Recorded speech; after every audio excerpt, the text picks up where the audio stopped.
کہیے سبحان اللہ۔ میں نے کہا میلاد والے پڑھ رہے ہیں، ثواب بھی میلاد والوں کو نصیب ہو رہا ہے۔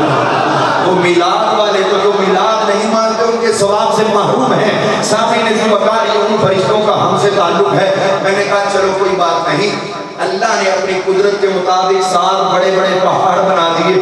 اب تیرے نصیب میں ہے، تیرا بیٹا، تیرا بچہ، تیرا چھوٹا بھائی اگر کوئی اپنے گھر سے باہر کوئی پہاڑی بنا دیتا ہے تو اس کو کفر اور شرک کہنے والوں کے منہ پہ تماچا مارو، تو پہلے تو رب کو جا کے پکڑنا جس نے 7 بڑے بڑے پہاڑ بنائے، اور وہ پہاڑ آج تک ختم نہیں ہوئے اور نہ ختم ہو سکتے ہیں، نہ وہ فرشتے ختم ہوئے نہ ختم ہو سکتے ہیں۔ تو یہ میلاد کے جلوے جس رنگ میں بھی میں نے کہا تھا آپ میلاد مناؤ گے، ہر رنگ میں میلاد مصطفیٰ کے جلوے ہمارا مقدر اور ہمارے قلوب و ذہان کو منور کرتے ہیں اور کرتے رہیں گے، اور یہی برکت ہے اپنے آستانہ عالیہ پر حاضر ہو کر محفل میلاد میں شرکت کرنا۔ وقار ابھی بہت ہی گفتگو اور بھی ہو سکتی ہے، کیونکہ مجھے فرمایا تھا کہ 10 بجے تک ہم نے اینڈ کرنا ہے، تو 5 منٹ میں نے دعا کے لیے چھوڑ دیے، ٹائم میں نے پورا کر لیا۔ چینل میں بیٹھ کے ہمیں اتنا پتا ہے 5 گھنٹے کی بات کو 5 منٹ میں کیسے کرنا ہے، اور یہ بھی پتا ہے 5 منٹ والی بات کو 2 گھنٹے تک کیسے لے کے جانا ہے، یہ اللہ کا فضل ہے۔ لیکن یہاں جو میں نے عرض کیا اپنی مثال کے مطابق دعا کرتے ہیں رب کائنات جس کو شرف قبولیت عطا فرمائے، اور اس آستانہ عالیہ کا فیضان تا قیام قیامت جاری و ساری فرمائے، اور یہاں آنے والے تشنہ لب عاشقان کے دلوں کی تسکین کا سامان ہوتا رہے۔ اللہ پاک ہم سب کی حاضری قبول فرمائے، آمین وما علینا الا البلاغ۔ اللهم صل وسلم على سيدنا مولانا محمد وعلى ال سيدنا مولانا محمد وبارك وسلم وصلی علیہ۔ یا الہ العالمین، نماز عشاء سے لے کر اب تک اور اس سے پہلے جو ذکر کی محفل تھی، فکر کی محفل تھی، اس میں آپ نے جو شرکت فرمائی اور اس محفل میلاد میں جو شرکت ہوئی، ذکر خدا اور ذکر مصطفیٰ، یہ دونوں محفلیں سجیں۔ یا اللہ یہ تمام کا تمام نذرانہ آقا کریم صلی اللہ علیہ وسلم کی یاد کے ساتھ یا اللہ تیری عظیم بارگاہ میں پیش کیا جا رہا ہے، ہم سب کی طرف سے قبول و منظور فرما۔ یا اللہ یہ جتنے بھی قبلہ حضور بابا جی کے مریدین، عقیدت مندان، آپ کے خلفاء اکرام بڑے پیار سے، محبت سے، عقیدت و الفت سے حاضر ہوئے ہیں، یا اللہ سب کی حاضری قبول و منظور فرما۔ اور یا اللہ ان آنے والوں کے لیے جو یہاں کے خدام مسلسل کے اہتمام کرتے ہیں، محنت کرتے ہیں، یا اللہ ان خدام کو بھی وافر صلہ عطا فرما۔ یا الہ العالمین حضور صلی اللہ علیہ وسلم کے میلاد پاک کی رحمتیں برکتیں ہمیں زندگی بھر نصیب فرما، اور جو حضور سے محبت کرتے ہیں ان کی محبتیں بھی ہمیں نصیب فرما۔ یا الہ العالمین ہم میں سے جن کو اولاد نرینہ میسر نہیں، یا اللہ صدقہ سرکار کے میلاد پاک کا ہم دعا کرتے ہیں ان ماؤں کی خالی گودوں کو اولاد نرینہ کے ساتھ معمور فرما۔ یا اللہ ان ماؤں کو سرکار کے میلاد کا صدقہ ہمیشہ خوشیاں نصیب فرما، اور جن کی اولادیں موجود ہیں والدین کی انہیں فرما برداری کرنے کی توفیق عطا فرما۔ اور یہاں پر یا اللہ سجادہ نشین صاحب قبلہ اور صاحبزادگان، صاحبزادہ علی احمد صاحب ایوبی صاحب اور دیگر برادران جو یہاں آنے والے عشاق کی مریدین کی دلجوئی کرتے ہیں اور ان کے لیے فیض رسانی کا جو معاملہ فرماتے ہیں، یا اللہ ان کے فیض روحانی میں مزید برکتیں عطا فرما۔ اور یہ تمام حاضری حضور بابا جی کی خدمت میں پیش کی جا رہی ہے، اور ان کی نگاہ یقیناً یہ دیکھ رہی ہے اپنے در پہ آنے والوں کو، یا اللہ ان سب کو بابا حضور فیض گنج کا وافر فیض نصیب فرما۔ یا اللہ کسی اور در پہ جانے کی بجائے اپنے مرشد کے در سے سب کی تمام ضروریات کو پورا کرنے کی توفیق عطا فرما۔ یا الہ العالمین جتنے بھی احباب یہاں پر حاضر ہیں، دنوں میں جو دعائیں لے کر، آرزویں لے کر، خواہشات لے کر بیٹھے ہیں، یا اللہ علیکم بذات الصدور ہے، صدقہ حضور صلی اللہ علیہ وسلم کے میلاد پاک کا سب کی قلبی دعاؤں کو قبول فرما۔ اور یا الہ العالمین حضور صلی اللہ علیہ وسلم کے محبین کے زمرے میں ہم سب کو ہمیشہ کے لیے شامل و داخل فرما۔ اور روز معاشر جس جنت کی سرداری پیارے امام حسن اور حضرت سیدنا امام حسین پاک کو حاصل ہے، یا اللہ اس جنت میں ہم سب کو بھی داخلہ نصیب فرما، اور اپنے سلسلے کے ساتھ ہمیشہ اخلاص کے ساتھ رہنے کی توفیق عطا فرما۔ منافقت، حسد، اناد، ریاکاری یہ تمام برائیاں شیطان کا مرکز ہیں، اور ان برائیوں سے ہم سب کی حفاظت فرما۔ اللہم ربی اغفر ورحم خیر الراحمین، سبحان اللہ و بحمدہ، سبحان اللہ العظیم، صلی اللہ تعالی علی حبیبہ سیدنا مولانا محمد وآلہ وصحبہ۔ لا